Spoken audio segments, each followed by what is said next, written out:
Hello there, everybody, and welcome to another video. Patrick CC dropped a banger, the secret truth behind David Blaine's magic.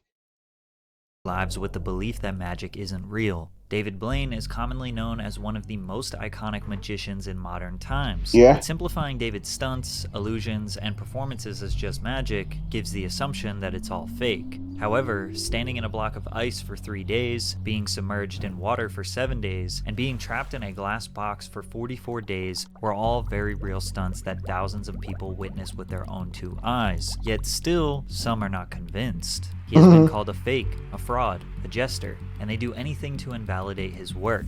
Despite the annoying critics and borderline physical torture, David Blaine continued to up the ante throughout his career. Oh, really? But why? Well, because he feels most alive when he is just about to die. And this is how he continuously chased that feeling.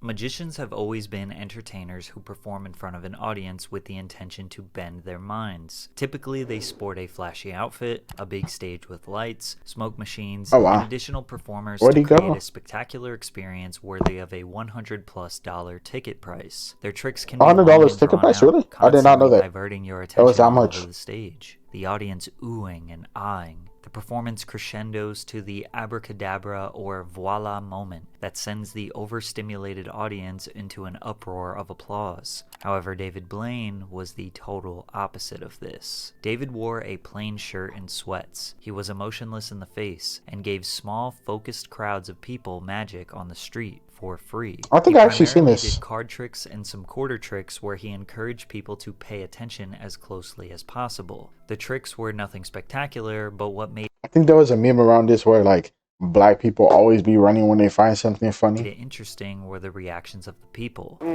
Look.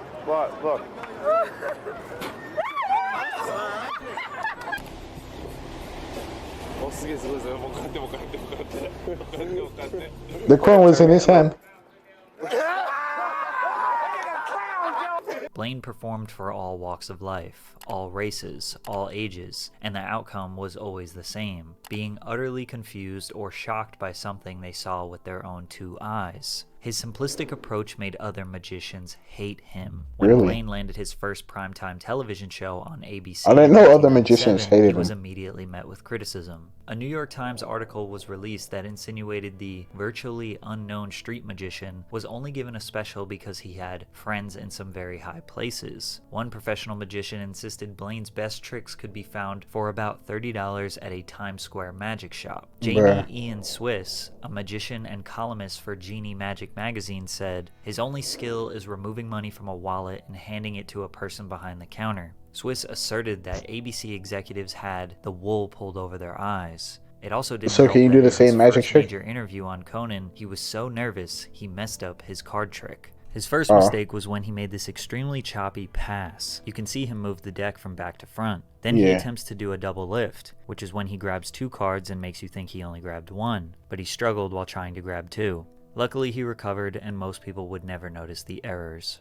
Blaine had no interest in addressing the criticism. They were likely just hating on him, and he simply wanted to make magic accessible to as many people as possible. David was inspired by the great Harry Houdini, who brought magic to people on the streets. Plus, we have the benefit of hindsight now, and we know that the traditional magic show aged like milk, and street performances or interviews is a format that remains extremely relevant 25 years later on TikTok, the #1 app in the world. However, card tricks were not enough to keep David going. He wanted to push himself to greater limits, put his life on the line to prove he is truly one of a kind, which led to his first major public stunt, being buried alive for Oh, a wow. week straight. Harry Houdini actually Was there performed food? at least 3 variations of the stunt during his career. David was mesmerized by a poster of the final version of this stunt that Houdini never got to complete due to his early death. Houdini was going to escape after being strapped in a straitjacket, sealed in a casket, and then buried in a large tank Bro, that's just a bunch of claustrophobic shit right there, bro.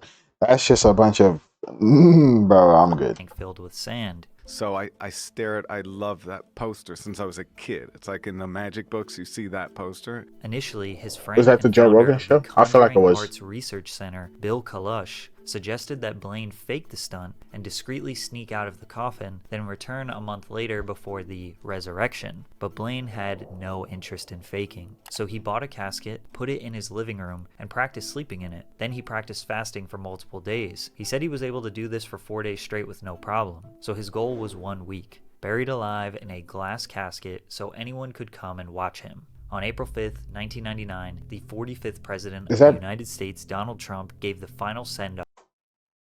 Donald Trump was president twice? Hold on. Hold on.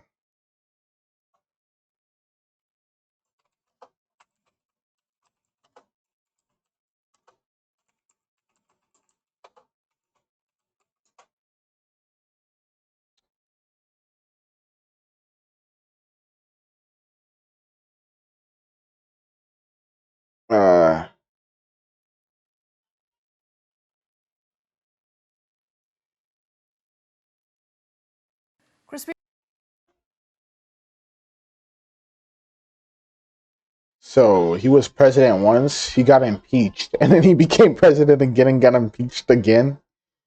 Bro. I didn't even know he was president twice. That is crazy. That's also funny that he got impeached twice. Off as David. Wait, so he got impeached once, and then bro somehow made it back, and bro. Blaine entered the see-through coffin that also had 6 tons of water on top. Blaine didn't eat for 2 weeks before the stunt, but continued drinking water prior to and during the stunt. Oxygen was transferred in and out through holes above his head. A catheter was inserted into Blaine's bladder to safely drain any urine. Spectators would come and go whenever they wanted. He said people would shine flashlights on him at 2 a.m. to make sure he was really in there. He said one of the hardest parts of the stunt was peeing while people were looking at him. I suffered a little in here for this week, but I saw something truly incredible. People all gathered together smiling, and that made all of this worth it. Bro must said have that he had a trap door on the side of the coffin that led snapped to another secret underground room with more space, food, and magazines to keep him entertained while a body double took his place inside the coffin. They often pointed to the water being on top as unnecessary and was only there to distort people's vision so they couldn't tell the difference between him and the body double. And honestly, these are decent critiques, but David was about to endure something far more dangerous than. Why not have somebody like 24/7? Like somebody recorded 24/7 just the whole time, just the camera pointing at him, so then nobody can say if it's fake. Buried alive stunt. Something that would be significantly harder to invalidate. But first, let me tell you about today's sponsor, Aura. Have you ever Googled your name and seen yourself on one of those strange sites that has way too much information about you? No. It feels pretty weird. I'd rather have that stuff not available to just anyone who's looking for it. Data brokers are making so much money that if you ask requests on your identity one of continue to agree to start that out to remain for a year frozen free trial. Link in the description. Thanks, Aura. In the year 2000, Blaine set out to remain frozen in a block of ice in the middle of Times Square for 72 hours. After training for a year with ice-cold water, Blaine believed he was ready to endure a stunt he called Frozen in Time. Lightly dressed in a long-sleeve t-shirt, some pants, and a beanie, Blaine began shivering as blocks of ice were placed around him. A tube supplied him with air and water, while his urine was removed with another tube. The ice was transparent and resting on an elevated platform to show that he was actually inside the ice the entire time. Bro, During must the have been stunt, crazy. Blaine couldn't sleep because touching the ice with any part of his body for a long period of time would have caused frostbite. Around hour 55, his eyes went out, and he started hallucinating, saying that he was talking to imaginary people, and they were talking back, and spiders were crawling all over him. But he knew he was in serious trouble when he thought a few hours had passed, when in reality, only 1 minute had passed. Oh wow. I was convinced that I was dead and she could no longer see me. As the crowd shouts, "Let him out," the assistants decide to set him free, despite David's demands to not let him out before the 72-hour goal under any circumstance. Blaine was ultimately confined in the box of ice for 63 hours, That's 42 enough. minutes, and 15 seconds before being removed with chainsaws. He nearly died in that ice, but he just as easily could have died from shock after he exited the ice. He was Really? immediately taken to the hospital for treatment. It took 1 month to fully recover. He said he couldn't move his feet for weeks. But this time, the critics were silenced. There was no way to fake this. Whether you saw it on TV or in real life, you knew this was as real as it gets.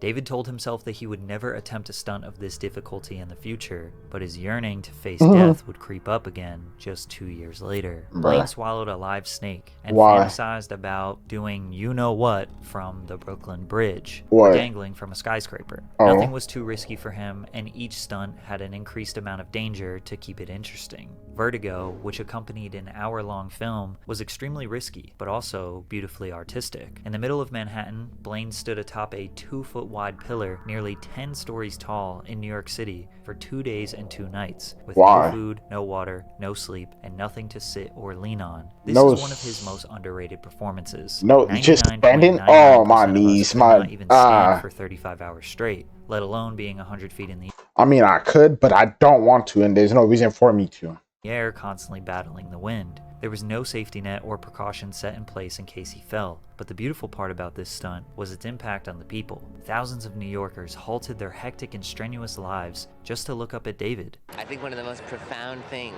you could do in Midtown Manhattan. How did he get down? Stand still, let alone for any length of time.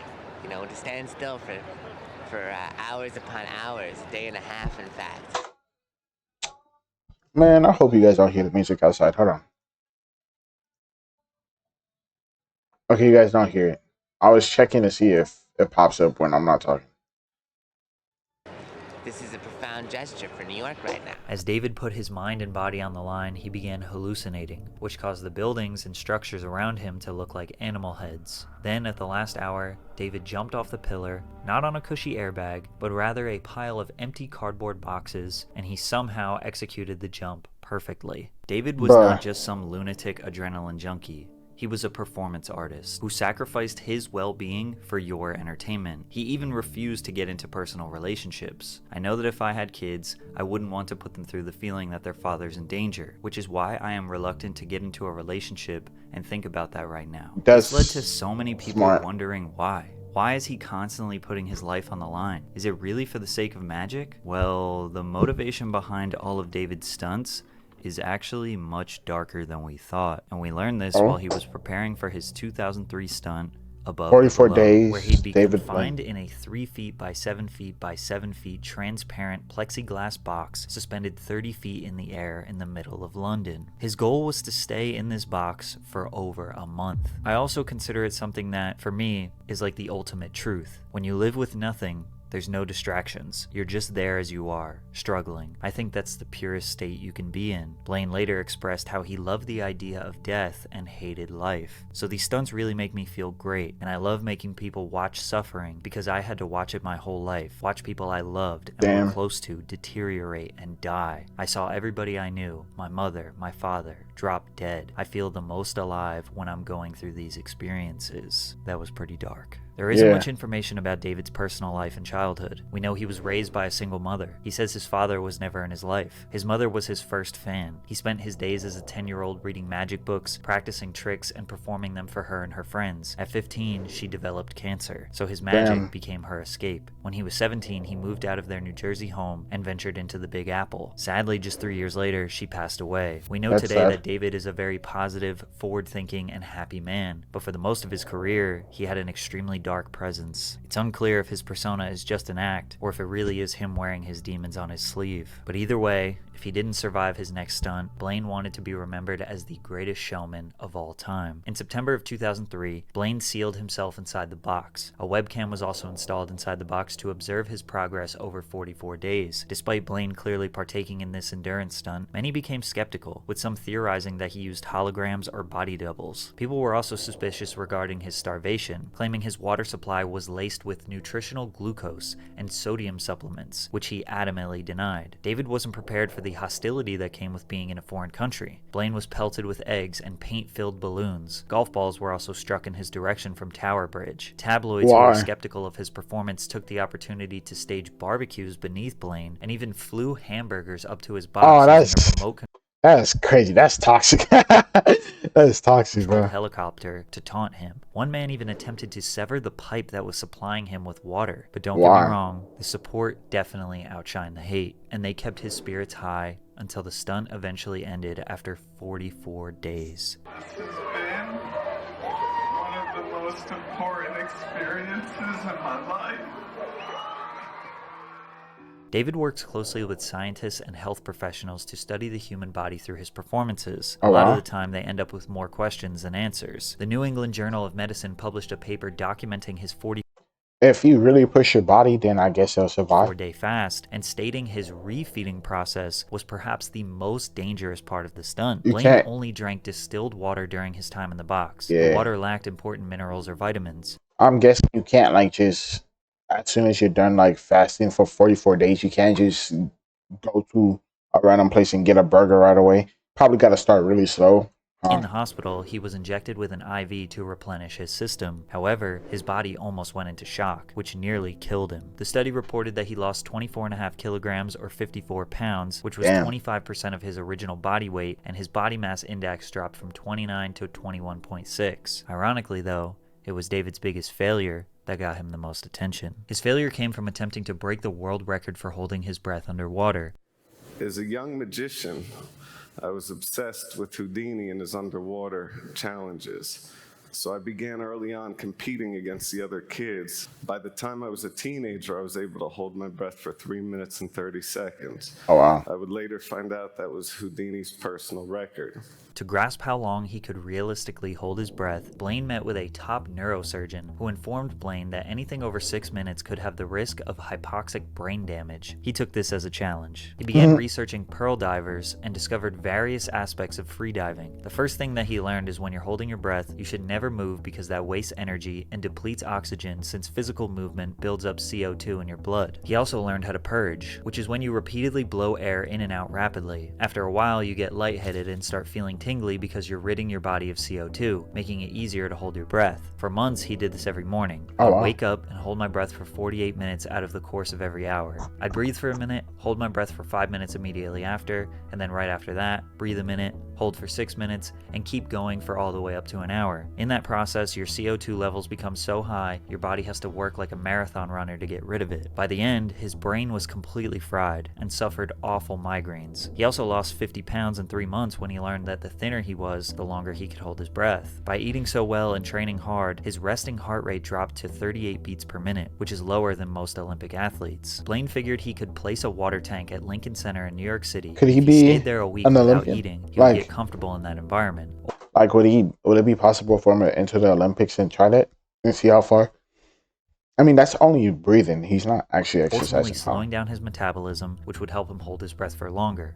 But he was wrong. Blaine entered the Sphere for a week before the scheduled air date, but producers confronted him and told him that just watching somebody holding their breath and almost drowning would be too boring for television. In response, Blaine added handcuffs, which he planned to escape from. I'll have to escape from all these chains, and if not, I will drown, and the world will see something pretty insane. Blaine was submerged underwater and remained there for 7 days while attached to a breathing apparatus. He underestimated how painful his hands would be after they shriveled up. Ooh. When 7 days had passed, Blaine attached the chains and handcuffs, removed his oxygen tube, and then attempted to escape while holding his breath for longer than anyone in recorded history. However, because of the movement, Blaine was wasting oxygen. After he Ooh, passed the that's true. 7-minute threshold, he began having convulsions and gradually blacked out. Kirk Crack, his trainer and a diving expert, sent divers to release him and pull him from the tank. He failed to beat the record, and doubters all over the world celebrated his defeat. But he allowed researchers at Yale to examine him after the stunt to see what they could learn about how the body responds to an underwater environment, which he saw as a big victory. Now faced with a failure, more people than ever were tuned in and wanted to see what he had in store. So he got What in did they contact find with out? Oprah and announced he wanted to up the ante on her show. He wanted to hold his breath longer than any human in recorded history, which was set at 13 minutes at the time. Oprah gave Blaine 4 months to prepare and train, and in those 4 months, someone came and actually upped the record to 16 and a half minutes. And we Oh, know that wow. David takes That's his training crazy. very seriously. But when it came time to do this stunt, things started going wrong. Blaine wanted to do the challenge face down, floating on the pool. But for TV, they wanted him to be upright so they could see his face. The other problem was that the suit was so buoyant that he had to strap his feet in to keep him from floating. It made him extremely nervous, raising his heart rate. On top of that, they wanted to add a heart rate monitor. The monitor was placed right outside the sphere, meaning every time his heart would beat, he'd hear loud beep noises, Damn. which made him even more nervous. Normally, his heart rate would start at 38 beats per minute, and while holding his breath, it would drop to 12 beats per minute. This time, it started at 120 beats, and it never went down. He became more nervous, increasing his heart rate up to 150 beats. At 8 minutes, he was 100% certain he would not be able to complete the mission. For the sake of Oprah's show and his unwillingness to fail, he would fight until he blacked out. At minute 12, he started to have ringing in his ears, and simultaneously, his arm began to go numb. He was showing signs of a heart attack. At 13 minutes, he started feeling pains all over his chest. At 15 minutes, he was suffering major O2 deprivation to the heart. His heartbeat would go from 120 to 50, to 150 to 40, to 20 to 150 again. At 16 minutes, Blaine cautiously slid his feet out of the straps to make it easier for the rescuers to take him out if he suffered a heart attack. Then suddenly, he heard screaming. He realized he had just made it to 1632 and broke the record, so with the energy of everybody that was there, he kept pushing, and he went for 17 minutes and 4 seconds. Oh shit. When you do that, like, do you come out and like get like a grasp of air, or do you like gotta breathe slowly, like, or because I feel like if you breathe like that, it's gonna be bad. Live on Oprah, he broke a world record, which got him middle-aged woman level fame. David Blaine was known all around the world, and he started to get cocky, which led to easily his worst stunt ever. In September 2008, Blaine announced his Upside Down Man performance. Blaine aimed to hang upside down from a crane for 60 hours without food or sleep for the entire 2.5 days. Yeah, that's not Doctors good. would be present to monitor Blaine throughout the stunt, but warned that increased blood pressure raised the risk of stroke or blindness, while gravity could restrict the blood flow to his lower extremities. Come September 22nd, Blaine began the stunt, wearing a safety harness attached to a crossbar. He dangled by his feet from a large steel scaffold hanging over New York Central Park. However, early into the stunt, bystanders began emailing news sources claiming Blaine wasn't hanging upside down as suggested. About once an hour, he has to come down for a medical check, to stretch, and to relieve himself. He rested by standing on a platform for 10 minutes per hour before being hoisted back up. The frequent breaks he took where he was seen standing upright caused people to say he was cheating. Blaine continued with the stunt despite the negative reception, but it got even worse. On the final day of the stunt, thousands of fans came to witness Blaine's dive of death, which he said would be the coolest thing he's ever done if everything were to go as planned. Blaine planned to end his 60-hour stint hanging upside down with a 44-foot plunge to the ground, but the scheduled finale was interrupted by a 15-minute delay. The anticipation built. Nobody knew what was going to happen, but it was being hyped up. In that time, Blaine claimed the wind picked up, and producers of his TV special advised him against the spectacular ending. He eventually just jumped. What happened?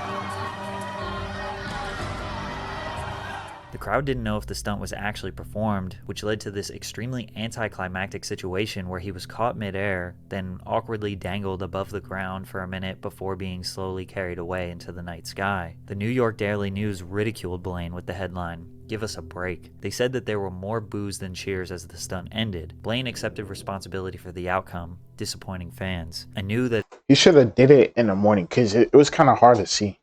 it didn't work right when all my friends called me up and said, "Wait, what happened? I'm confused." This prompted a little break. Yeah, for it was David. a He little was world dark. famous now and made some decent money from his movies and his book. He became a go-to talent for celebrity birthday parties, corporate events, and charities. He didn't want to rush anything to avoid another catastrophe. Plus, something amazing happened. In 2011, he had his first child, Dessa, with his then girlfriend, Alize. David always said that if he had a wife or child, his performances would slow down, and that's exactly what happened. Okay, maybe just one more, because being electrocuted was something he always wanted to do. That Becoming looks a dad dope. changes you.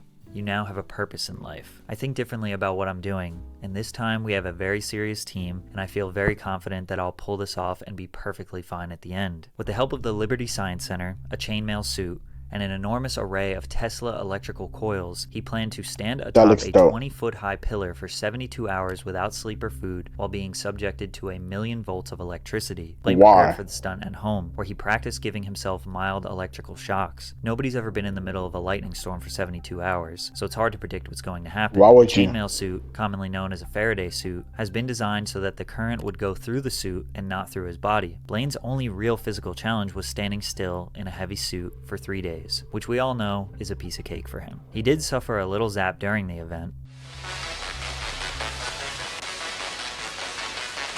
Oh, what was that?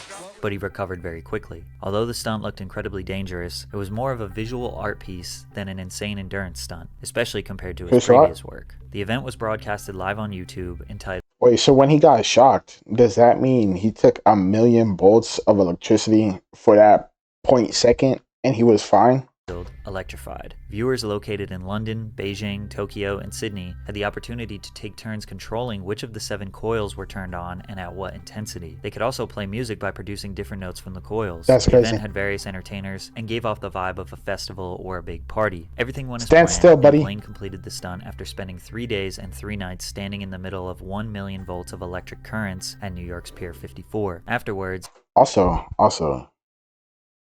when you get out of that, how do you take off the chainmail, or would the electricity like just go through and be gone? Because I wouldn't want to touch that after a while.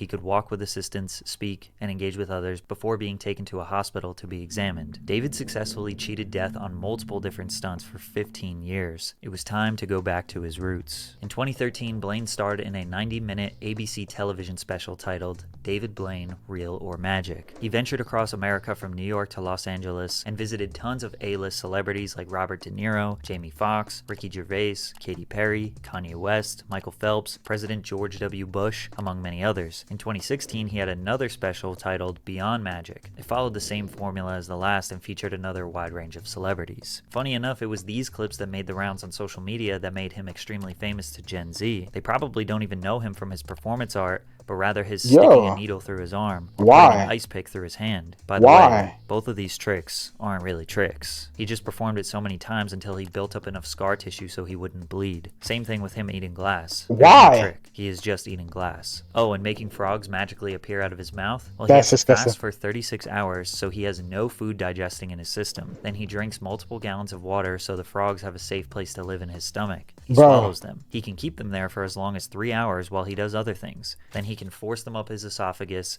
and freak out his audience as they come out of his mouth. His final stunt in 2020 consisted of him strapping his hand to a cluster of 52 helium-filled balloons using a harness. He ascended nearly 25,000 feet into the sky before he released the balloons and free fell for a couple of seconds before deploying a parachute to slow his descent. Easily the most beautiful visual performance he has ever created, and it was all dedicated to his daughter. At one point, the world was convinced we were going to watch David Blaine die performing. He probably thought he would too. It seems like he wouldn't have even cared, as long as he secured his legacy as the greatest performer of all time. Now he has a daughter to take care of, and a mission to keep magic alive. He has inspired a whole new generation of magicians on TikTok. I feel like I am constantly seeing people perform magic tricks on the For You page. And if you think about it, Mr. Beast has used David Blaine's formula to become successful. Buried alive, starving himself, 24 hours in ice. However, Mr. Beast is pretty transparent about it being for views, money, and entertainment rather than straight up endurance art. It's sad that many people still to this day do not see the greatness in David's career. They try to find anything to negate the validity of his performances. It's like a constant puzzle they feel like they need to figure out. As we all know, magicians never reveal their secrets, and the real secret is how David survived his performances throughout the years. I'm not sure how,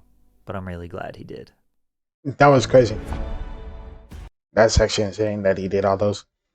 Magician I've ever known. Dude is for sure a legend. I didn't know. People didn't know who he was. I feel old.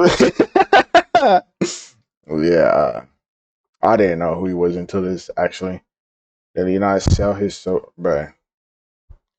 Actually, I don't know if I knew him for real, but I didn't really. I don't know. I don't remember. I don't know. But like, subscribe. See you guys later. Hope you have a good day or night, and bye.